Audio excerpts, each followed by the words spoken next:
Assalamualaikum warahmatullahi wabarakatuh.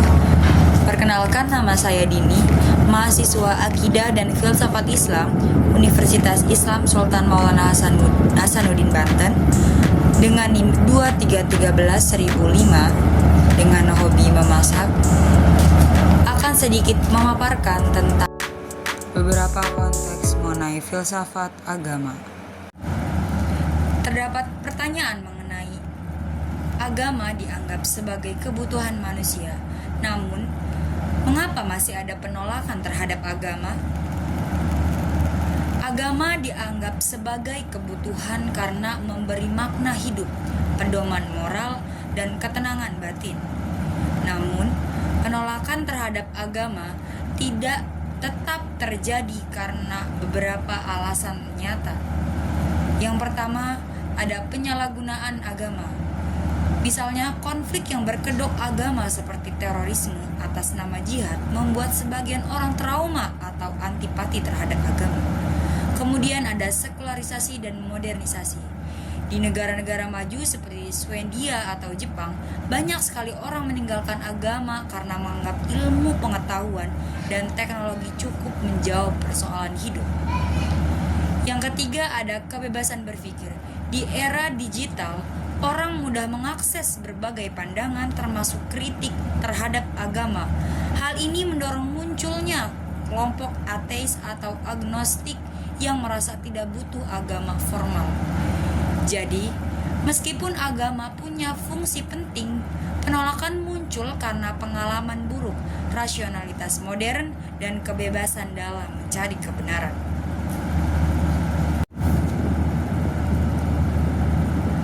Dari beberapa argumen tentang adanya Tuhan, argumen yang menurut saya dapat diterima adalah argumen kosmologis, bahwa yang menyatakan bahwa segala sesuatu yang ada pasti memiliki sebab, dan sebab pertama itu adalah Tuhan. Alasannya, hukum-hukum sebab akibat masih berlaku hingga kini dalam ilmu pengetahuan. Misalnya, teori Big Bang yang menjelaskan asal mula alam semesta, tapi tidak menjelaskan apa yang menyebabkan Big Bang terjadi.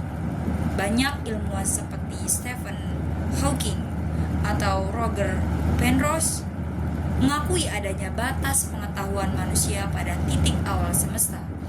Ini merupakan ruang bagi keberadaan penyebab pertama yang tak tergantung pada apapun, yaitu Tuhan.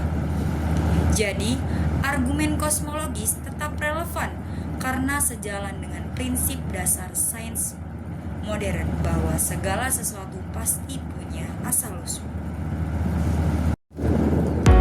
Terdapat pernyataan yang menyatakan Tuhan itu maha baik.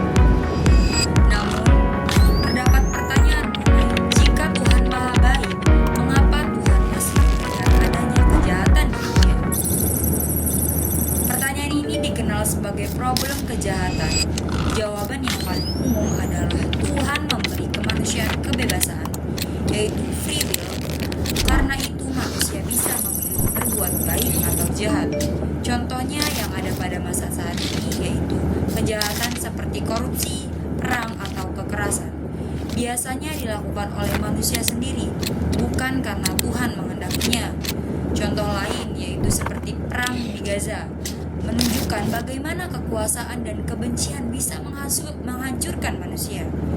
Bukan karena Tuhan ingin begitu, namun karena manusia menyalahgunakan kebebasan yang diberikan. Selain itu juga, penderitaan kadang juga membawa kebaikan jangka panjang seperti solidaritas global yang tumbuh saat bencana atau krisis kemanusiaan terjadi. Jadi, keberadaan kejahatan bukan bukti ketiadaan Tuhan, melainkan bukti bahwa manusia diberi tanggung jawab moral dalam hidup ini. Baik, mungkin hanya itu saja yang bisa saya sampaikan, kurang lebihnya mohon maaf. Terima kasih juga kepada Bapak dosen pengampu, Bapak Ivan Ahmad Gufron yang sudah menemani kami di semester kali ini. Terima kasih. Wassalamualaikum warahmatullahi wabarakatuh.